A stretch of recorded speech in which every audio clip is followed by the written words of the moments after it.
to talk about mapping, about risk mapping. And why is it that mapping is not enough? Because what we've seen during these days and weeks using Safran risk is that majority of people utilize the basic, very basic mapping configuration of Safran risk, and they don't double click, they don't drill down and say, well, how is it that this is affecting my, in this case, my contingency, my time allocation, my P80, right? How is this going to be modifying that? So that's what we're going to talk about today. We're going to talk about how changing the mapping structure is going to propagate the risk differently, right? Now, just as a little recap, for those of you that don't know what it is, what is it? It's Safran risk. Safran risk is a quantitative risk analysis tool for scheduling cost. Right, so what you would do, and this is what I was doing while you were waiting, right? You have schedule. In this case, you will see it's a tunnel building schedule. So let me make this a little bit big, right? Like this, right? Where you have the typical project management view, right? You have the tasks, you have the duration, predecessor, successor, etc., the critical path, etc. So on top of that, on top of this schedule that you have, you will add risks, the risks that I have here, you see? And these risks can be of two types. This could be estimated uncertainties, like the ones that I have here, like the AAC classes, for example, right? Estimated uncertainties, or standard risks, right? So the classes are going to be like a class 1, class, or class A, class B, or class 1, 2, 3, 4, 5, etc., right? And the risks, you see that they have a distribution, like for example, geological conditions, right? They have a distribution. This distribution is going to be like, say, 35%. And you will have here, the distribution is going to be applied to it, right? For the impact, right? So I'm just going to do a little recap on that. For each one of the risks that I have here, for each one of the risks that I have here, I should map them to one or more tasks, like the one that I have here, right? So I can expand all of this, right? And you see here that in the right panel, right, I have all these checkboxes. So each one of these checkboxes is a mapping, right? That means that certain tasks were mapped to certain risks, like the one that I'm adding it with the little arrow, right? Certain tasks were mapped to certain risks, right? Once you have that, then you say, well, I can run a simulation, right? And this is the happy path, we call it, right? You can run a simulation, run the analysis like this, right? I'm running 1,000 iterations, and here what I can do, I can see, for example, the final date of the project, and I can see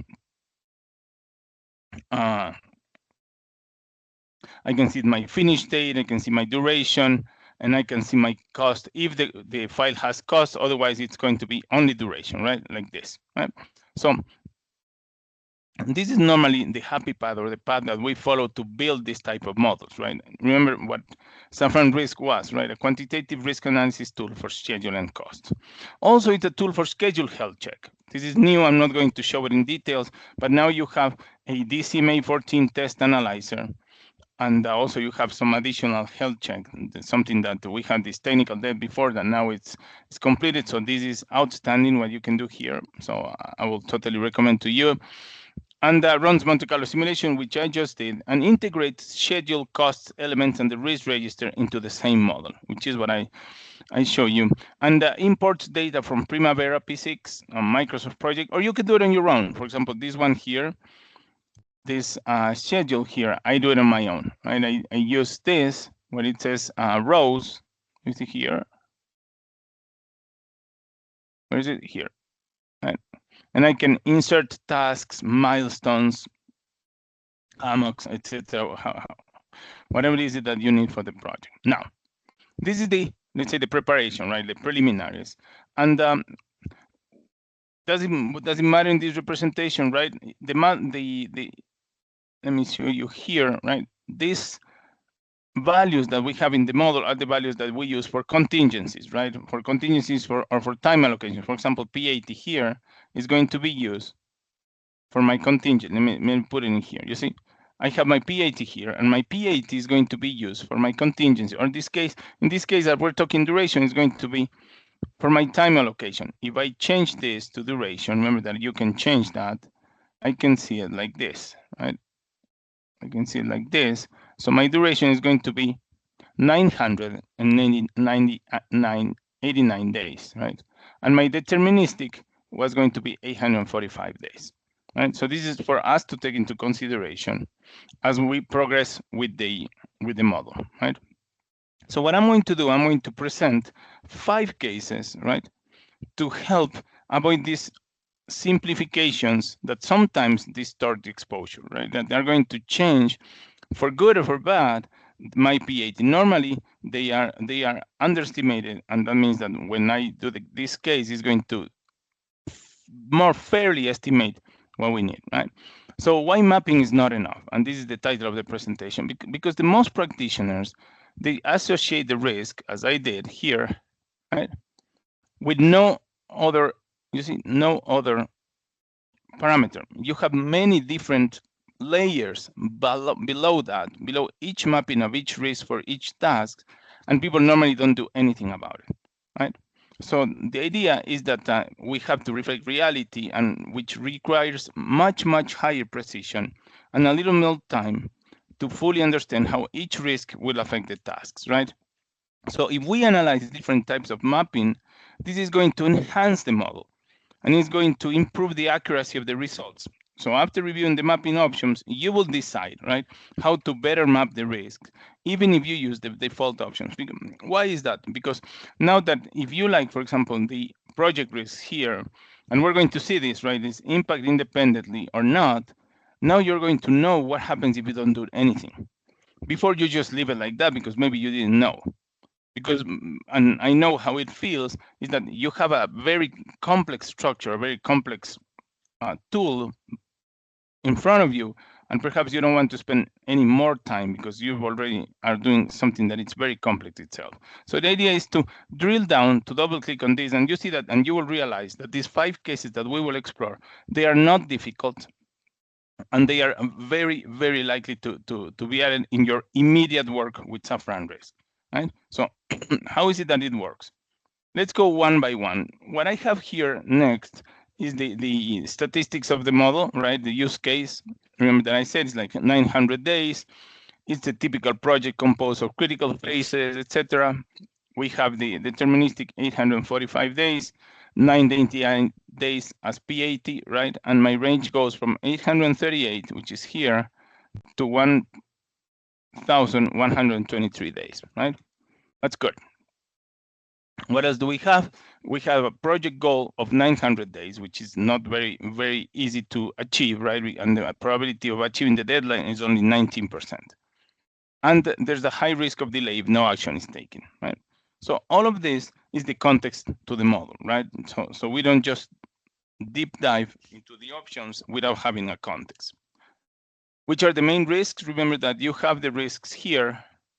Main risks are geological conditions, 29 days, weather, 18 days, utility conflicts, right, 17 days. So you have, from these risks that I set up, which was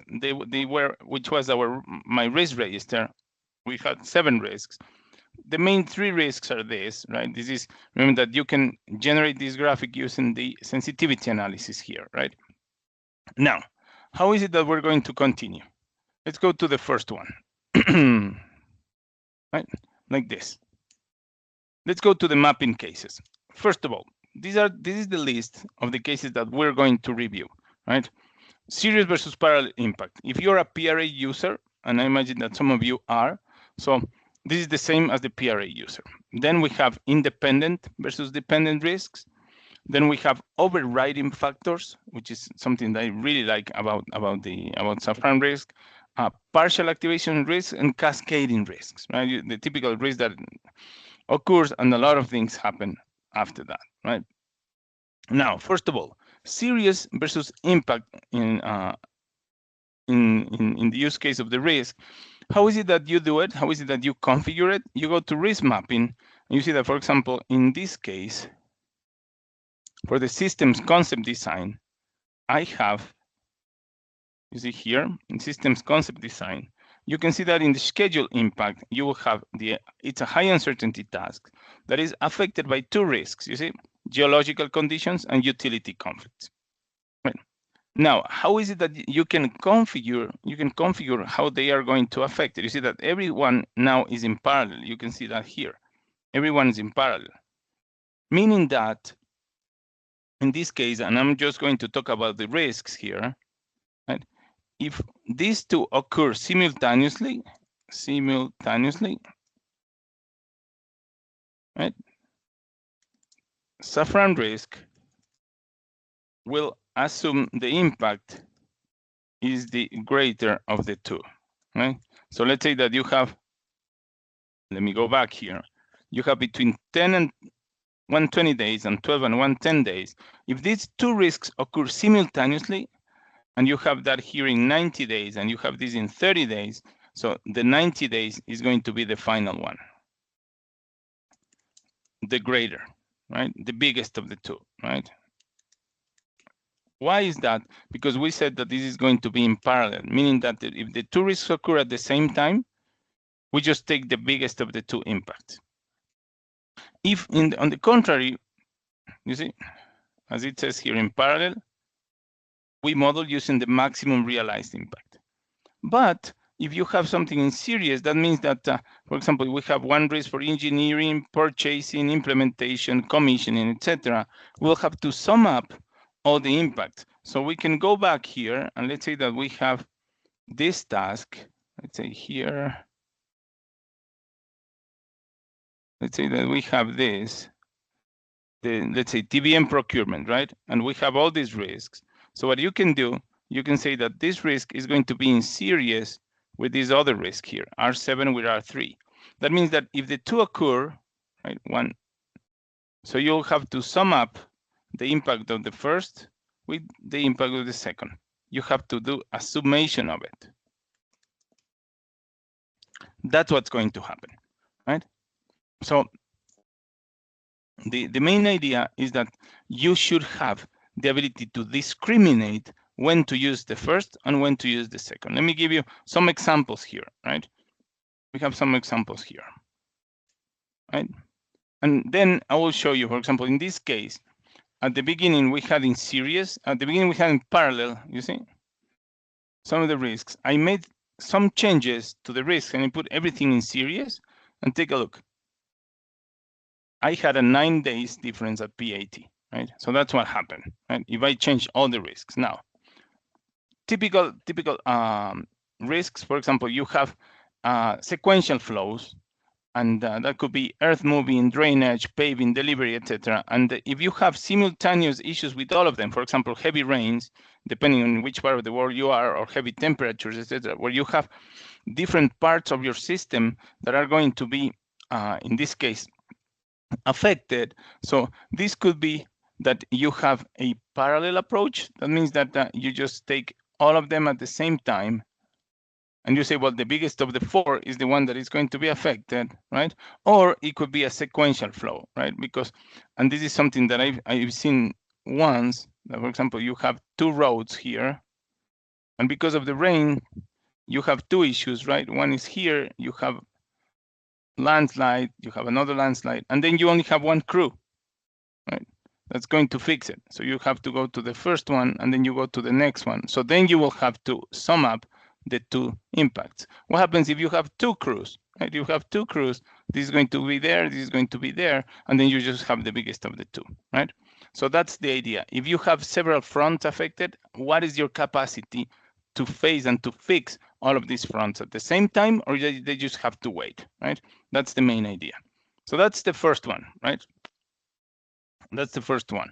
That is the series versus parallel impact. Again, if you're a PRA user, you already know how to set it up. So this is going to be the exact same thing. Now, let's go to the independent and dependent risks. So if we go back here to Safran, and we say, well, let's go to the risks, for example, in this case, the geological conditions is mapped to 4 tasks. You see, the geological conditions risk is mapped to 4 tasks. that could be affected by this risk. Now, how is it that we want to affect it? If we say impact independently, what's going to happen is that task number 1 is going to have one impact from this distribution, right? You see between 10, 35, and 120 days. So in this case, it will be 3 days. It could be 1 day for the task number 2. For task number 3 is 5 days. For task number 4 is 6. So from the same distribution that we have here, well, each one of the tasks is going to have a different impact. It could be even 0. For example, remember that we have 4 tasks. So it will be task 4, task 4 plus 0 days. Why? Because you didn't have any impacts there, like this. So that would be independent. If you do it dependently, that means that if you untick it, right? It could be counterintuitive at the beginning, but if you untick it, that means that you don't do it independently, but dependently. So every one of my impacts is the same. I'm sorry, the uppercase. Every one of my impacts is the same. That means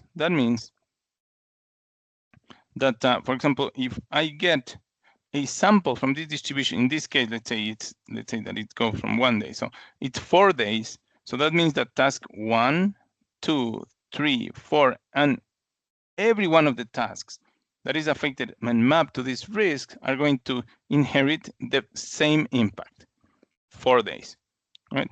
That's what's going to happen. You're going to have 4 days there. So the main idea is that you will have a highly, in this case, a fully correlated impact here. That's why you don't say independent. This is fully correlated, right? So a single scenario propagates to the whole set. 4 days are added to each and every one of the mappings, right? Let me just 1 second. Here you go, right? So this is what happens with this one. Independent risk, you have different impacts for every task. Dependent risk, you have the same impact for every task. So what's the change? And now that I've shown you this, take a look here. For the PAT, if I change from independent, right, to dependent, take a look how it changes, right? And it changes normally in the tails like this, right? It changes like that. You have 13 days. If I've moved from independent to dependent, right? So you see that, of course, we're talking about 900 days of a calendar. We only have 7 risks, so perhaps this could be higher. And what I did, I took all the risks, you see, and moved them from independent to dependent. You can see what happens, and it's going to be like this, right? And your dependent is going to emphasize the tails, right? It's going to have the same center, and your PAT most likely is going to go to the right, which is what happened here, right? Your PAT is going to go to the right, and your center, which is the mean, is going to be exactly the same, like this. And you see here, of course, you're going to have differences in your other tail. So that's the main idea, right? When you have independent versus dependent risks. So how do you know, right? Because how is it that which criteria do you have for the dependent risk? And I found this very helpful, because for the dependent risk, for example, you have a regulatory block, right? So because of something, it says here a maritime stop, etc. But you had a regulatory block that says, you have to stop here, and this is going to take 7 days of everything. So every one of the tasks is going to have the hit of the 7 days, right? Like this, right? What happens if it's not dependent but independent? That means that you will have, for example, in this manufacturing production, this called this effect. You will have one effect here for the same risk, right? One effect here. It's very small for inspection, and you have for these 3 potential processes, or in these 3 potential tasks, right? You have for the same risk a different impact. So what we will have to do is, before we set up the risks here, each one of the risks, because normally we do it by intuition, right? We don't even think about it. You just say, we just add the risk here in Safran risk, and we don't wonder if this is going to be independent or not. So hopefully next time you do it, you remember that this is going to be independent or dependent, and you're going to have some differences, as you saw. Normally, the independent goes like this, and the dependent, as you saw, it goes like that, right? In the tails, it's always the same in the mean, and here in the second tail, in the right tail, is going to move, causing this. I'll show you back again, right?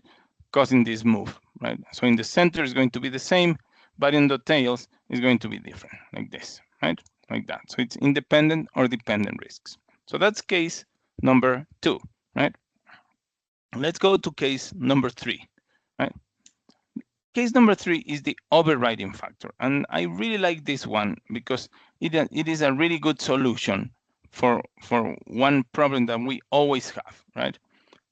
Let's say that we have here this, I don't know, regulatory cost, right?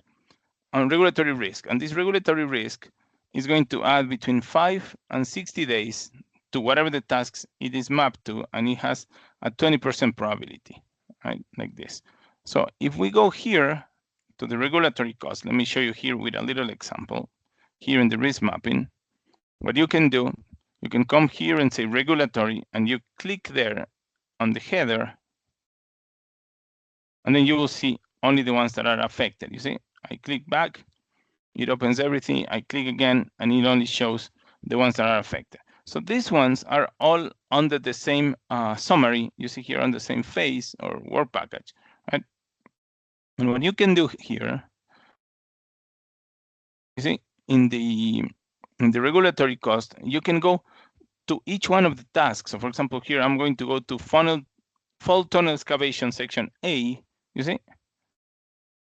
And let's say that the regulatory in that particular section, because of, let's say, some national park, which is very close to section A of the tunnel, right? So I go here, you see, I go to the fault tunnel excavation section A, and in the crossing with regulatory risk, I can override it, right? So instead of 20%, this could be 30%.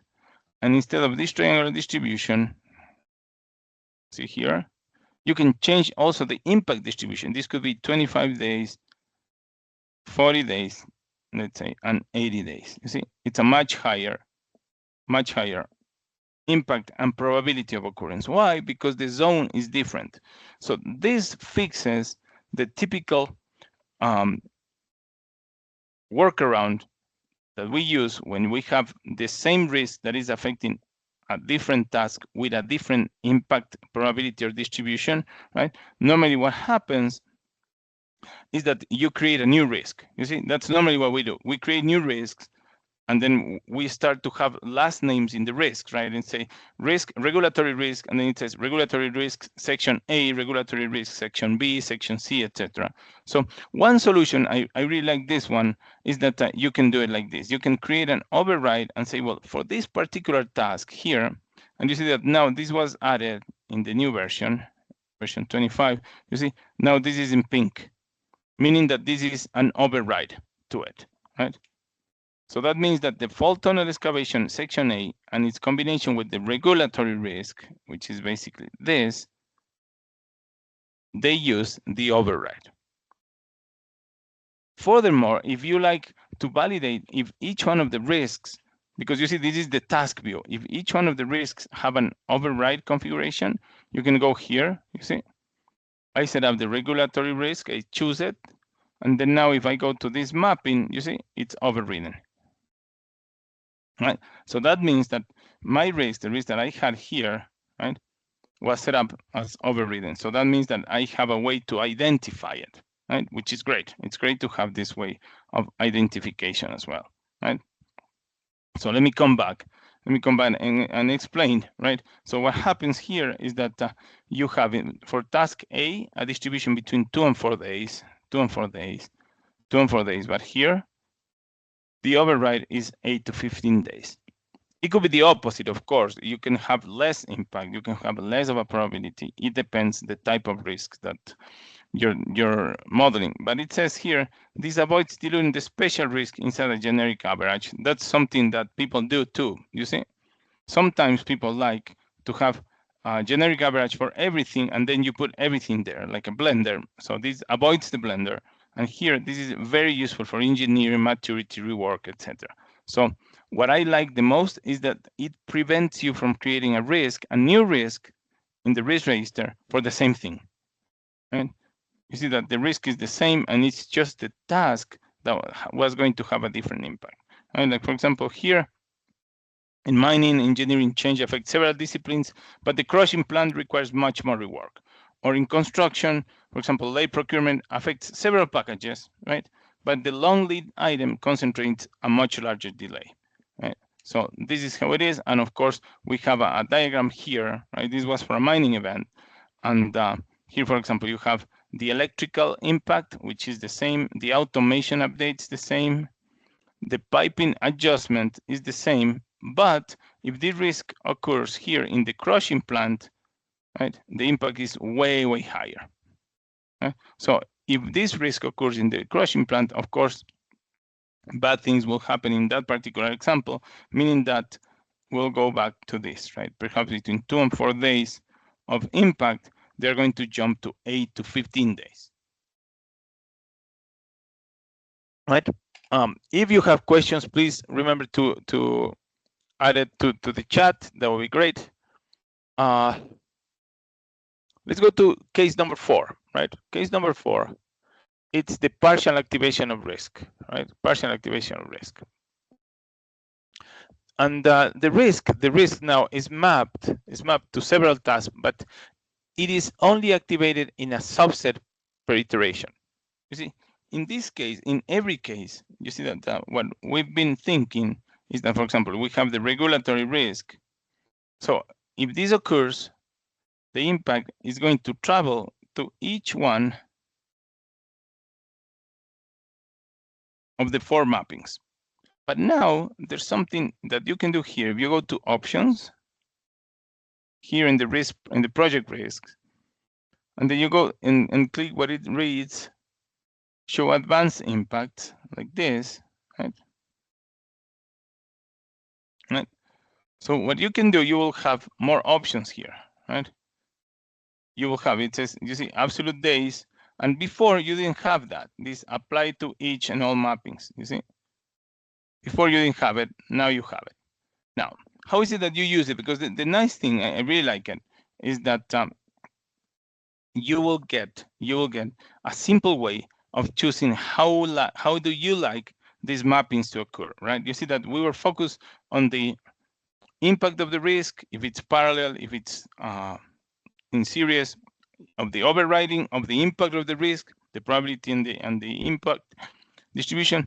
We're focused on the independence or not of the risks when they affect the tasks. But for all of these 3, we never said how is it that the mappings were going to be affected. We always said all the mappings are going to receive the same, or all the mappings are going to receive an impact from the risk, right? That's what we were saying. So now what you can do with this, remember the options here, what you can do, you can say, as I was saying here, is that perhaps if this risk occurs, right, I'm going to affect it in days, and I can apply to each of, for example, 2 mappings. So if the risk occurs, you will get a sample from here, right, between 5 days and 60 days. But perhaps in iteration number 1, the first 2 tasks were affected. In iteration number 2, it was task 2 and 4. Iteration number 3, it was 3 and 4, right? It was 1 and 3, like this, right? So what happens is that you have the ability to set up how many mappings we're going to receive the impact. Also, if you like, right, you see that if, for example, here you can apply it to 2 mappings. So that means that if I have, let's say, an impact of 15 days, so let's say that task 1 is going to be plus 15, task 2 is going to be plus 15, right? Depending on the setup here, remember, if it's independent or dependent, right? But what if I say spread over to a maximum of 2 mappings? So that means that if you have 15 days here, this could be spread over 2 tasks, meaning that task 1 is going to be added 7.5 days, and task 2 is going to be added 7.5 days, like this. Right? So this 15 days is going to be divided by 2, like this. Right? And these are the things that you can do. If this you can do, you can spread over if the impact is absolute. If you change this to relative, right, you can say apply to a maximum of 2 mappings or to all of them, like this. Right? So only in the absolute setup you can have this spread over. Right? If you don't put anything like this, if you just don't enter anything like that, it's going to apply to all the mappings. That's the default, all the mappings. So now we have another tool, and this tool is going to let us really understand how is it that we're going to set up these mappings, right? And it says there, for example, in this iteration, tasks 3, 4, and 5 were activated, while the others not, right? So that's more realism. Why is that? Because sometimes we have risks that could occur, but we don't know how many tasks they are going to be affected. We don't know that. We just know that all these risks that are occurring, they are not going to affect all the tasks at once. That we know. So as we don't know that, we can do it like this, right? Like that, right? For example, quality inspection, failures appear in some racks if you're building data centers, right? In some racks, aisles, or technical rooms, but not in all of them. The risks are mapped to all of them, but perhaps half of them are going to be with issues. Same things, manufacturing requires rework, etc. Like this. What I did is I chose a difference between changing all the risks to affect 50% of their tasks, right? So for example, if a risk, so let me explain what I did. Let's say that risk 1 affects 10 tasks. So what I said is that I chose, remember, the advanced option, and I said this risk is going to affect, risk 1 is going to affect 10 tasks. With this, it's going to affect 10 tasks. I'm sorry, it's going to affect 5 tasks now, right? And let's say another example, risk 2 affects 7 tasks. So now we said risk 2 is going to affect 4 tasks, right? More or less the middle point, even if it's an odd or an even. So it goes from 10 to 5 or from 7 to 4. And take a look how big was the difference. Of course, because we're trying to replicate realism here, right? So the difference is 45 days now. Remember that some of the others were 10 days, 9 days, 11 days, but in this case it's 45 days. Of course, because I'm shaving the impact of the risks into less tasks, right? So that's normally what happens, right? Now, where can you find this? Again, partial activation risk, as we said, rack inspection, right? We have an issue found in one of them, in 2 of them, right? The others were okay, but not everything was a failure, you see? Same thing. We have technical rooms inspection. This was approved, this was not, etc. Same thing with the resources. So the main thing here is that you will have to be able to know how many of these tasks or a percentage of these tasks is going to be affected, right? And know, on the contrary, if it is real to say that all of them are going to be affected, which I think it's a little bit heroic, right? To say that all of my mappings are going to be affected is a little heroic, right? So this is the 4th case, right? And now we're going to go to the 5th one. I'm with you, Sankey, in 1 minute, right? Cascading risk, or the domino effect. And this goes back to the one that I mentioned, right? And normally, what you will think, right, is that you have your Gantt chart like this, right? And they are going to be interconnected, right? If you use the health check module, this is normally going to be one of the outcomes, right? And then you have it like that. And I have one really good example that one of my clients gave it once in a training. They say, what happens if you have, these are construction activities, all of them, right? And they depend on a crane. That means that the crane potentially could affect all of them, right? Because all of them require the crane here. But you don't know when the crane is going to malfunction. And of course, it is not real to say, well, the crane didn't function here or here, right? That's not okay, because if it fails here, right, you will have, let's say, an additional 3 or 4 days, right, that they should cascade down here, 3 or 4 days. Let's say that you don't have a delay, then 3 or 4 days, right? But as this is the same iteration, you cannot have the same crane affecting that here, because you will never even continue with that. You will have to wait, right? So that's why we created the domino effect, this domino effect setup. When you have cascading tasks like the ones that I show you, right? Same thing as I did before. You just have to go like this, right? And this is a special case from the previous one. Let's say this is the supply chain, or you have or the weather or the supply chain, right? And here what you say is apply to each one of a maximum of 1 mapping. Why is that? Because whenever this occurs, right, like this, for example, here, if this occurs here, this impact, as I was showing you before, this impact is going to cascade in all of them. This is causing a domino effect here, because all of them are connected to each other. But what happens if you have all of them here? Let's say that you have now another issue, and this issue occurs here, I see, in a different scenario. So this is going to cascade down like this, right? You cannot happen the exact same crane issue cannot affect 2 tasks which are not at the same time, right? It should be one is now and the other is in the future, so it should be another one, right? So this is what happens. You see, this is one affection. This is like the domino 1 scenario, and this is domino 2 scenario, right? Like this. I'm with you, Hakan, in 1 minute, right?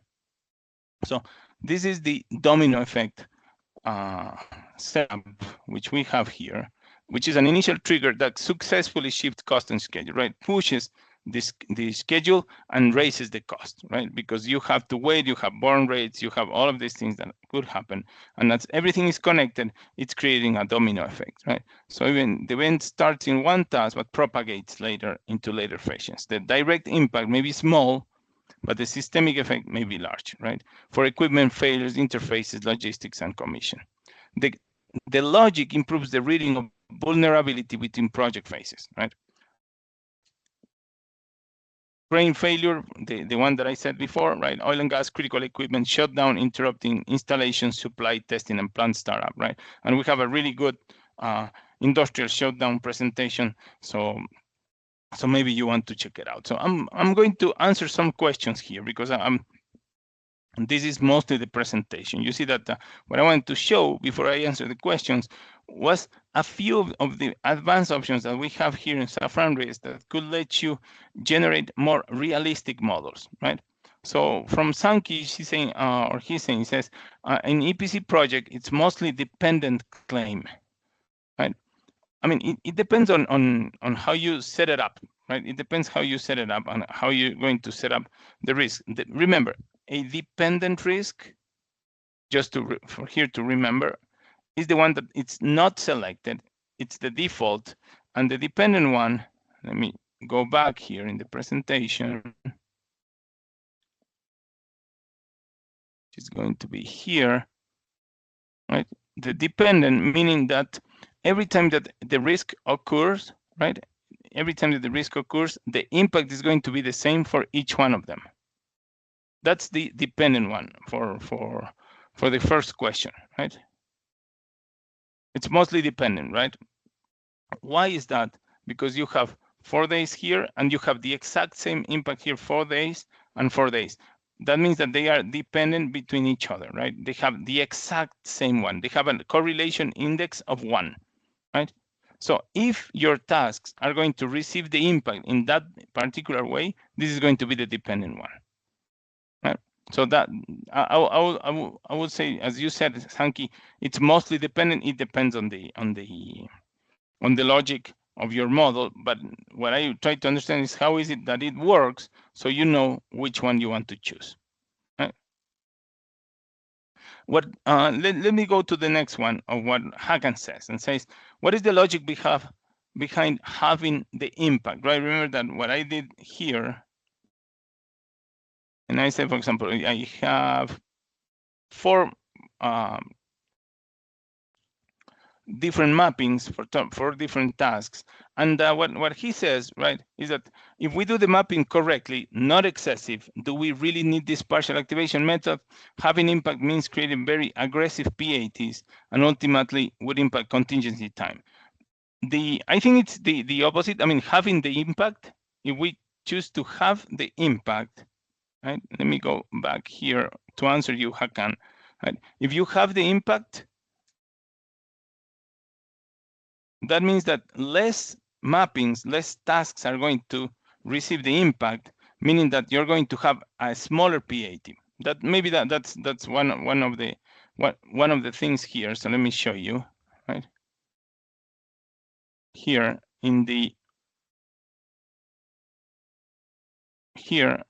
let me see, in the overriding, yeah, you see what happens?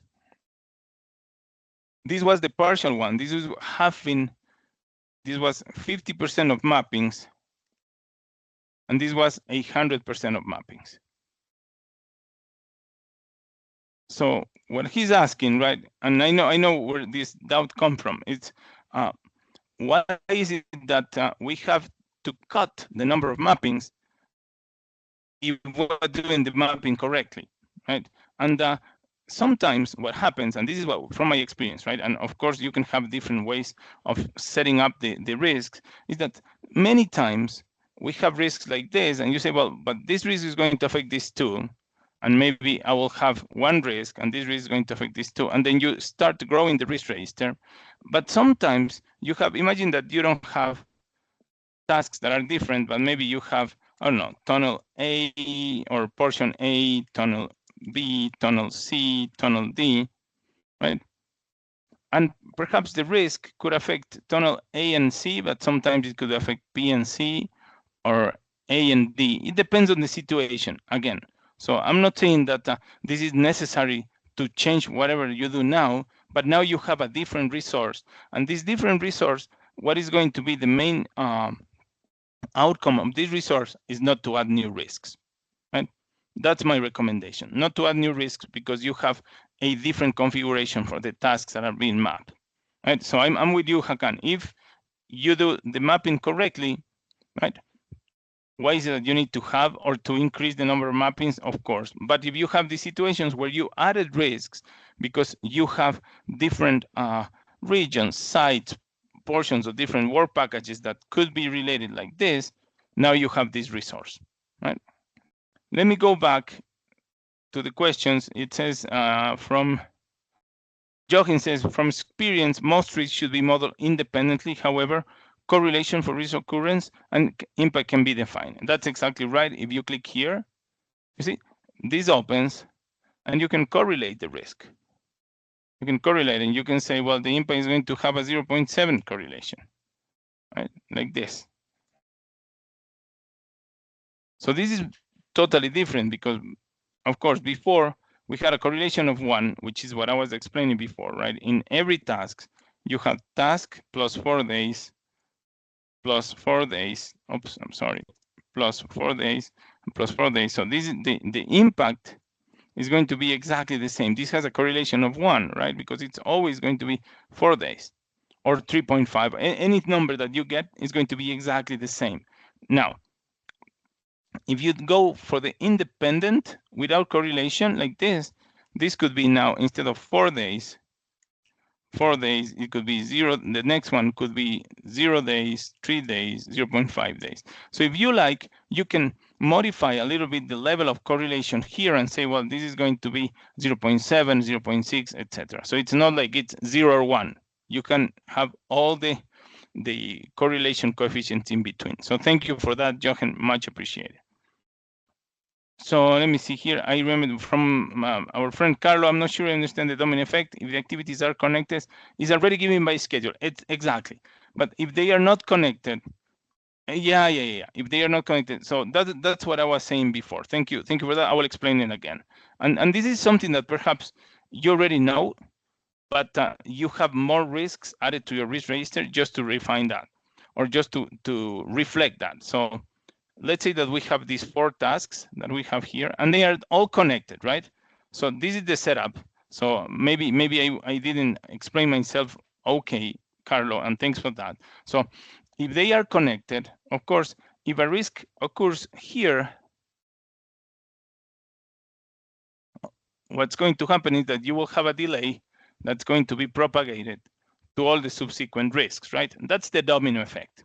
Now, what happens if you have a risk that could occur to any of these tasks anytime, like for example, the crane malfunction risk? So you will have to map each and every one of the tasks to the crane malfunction, right?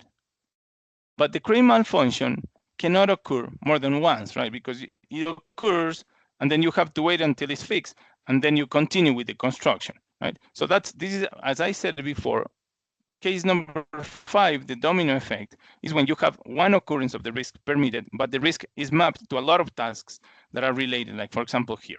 So hopefully I explain myself, right? Like this, right? Let me see here. Thanks everybody for the question. Roshin says, does Safran Risk Dashboard is developed for all sorts of projects? Oil and gas, offshore and shore fertilizer projects? Yes, for everything. Yeah, Safran Risk can import any P6 file, any XCR file, or any project file, and you can import the file here, set up, and you know how it is. Set up this could be already imported, the resources, the interdependencies, successor, predecessor, etc. And then you put the risk on top. You put the risk register on top, and then you can run the simulations on top. Right? That's the main idea. Yes. Thank you so much for that, for the answer. Any more questions? Oh my, I'm really happy with all these questions, because when the last time I gave this presentation was in Project Con in Brazil, and I had like 5 or 6 questions. And my recommendation, I'm going to send a link next week with the video of that. And my recommendation is, if you have Safran Risk, please try to do this and use the distribution comparison to create these reports that I show you, so you see what is the effect of changing that. Sometimes it's a big effect, because you remember that this changes with the project, right? This is not one size fits all. It totally depends on the logic of the project. So my recommendation, I'm going to send you, in case you want to take a look. See, Safran Risk Trial. If you don't have it, you have a 30-day free trial to give it a look, right? And I'm going to show you also our YouTube channel, right? I'm going to send it to you. We have almost 60 videos, and we have a lot of playlists, things like that here, where you can see how is it that you can configure, for example, here in the Safran Risk playlist, and I'm going to end with that, you have 14 videos, 14. So see here. So you can take a look to the domino. I'm sorry, I'm going to answer you, Carlo. You can take looks to demonstration of the software, right? The demonstration of the software, so you can take a look.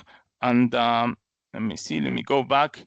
And Carlos says he's still not convinced if the malfunction can reoccur like the weather, then you model it with a Poisson.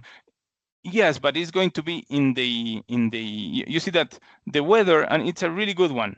It's a really good one, what you said, Carlo, because remember that with weather, things are different. For example, with weather, you have something in Safran Risk called risk calendars, like this, right? Where you have things like that. So if you have weather, like Carlo well said, you will have, you can model downtime in days. You see, in the right lower section, you have the different samples for the weather patterns, right? Where the downtimes will occur. So as Carlos said, yeah, the weather is a totally different model, but if they are like mechanical malfunction or that, I am sure that one potential solution will be to do it like this, to say, well, this is going to affect, you see here, this is going to affect one mapping. Remember that the partial activation of tasks has one special case, which is when you have only one task that is going to be affected. Why? Because it creates the domino effect like this. If you like, you can say, well, I can set up risks and affect all my tasks at once if necessary. This is, remember, this is that now what I wanted to give you is some resources and some tools to better model the situations that you're trying to model. You see that many times, because of simplification, because of how our mind works, you say, well, this is how I should model because the system doesn't do anything differently. And this is the best that I can. And now you know that the system can do better things. And Carlo, I am very, very happy to take it offline, because maybe I'm forgetting something here, or maybe, of course, you can enrich the model. More than happy to do it. More than happy to do it. Carlo is a friend of the house. We've been in contact for many, many years. So thanks for that, Carlo. Much, much appreciated. Any other question from you guys in this Wednesday? Well, if not, write to me. I'm going to send you my email. If you like to have this presentation, I just sent you my email. More than happy to send it to you. And if you need a demonstration of the software or anything like that, more than happy to show it to you. As this is, as I always say, this is the best software that it exists now for doing quantitative risk analysis for schedule and cost.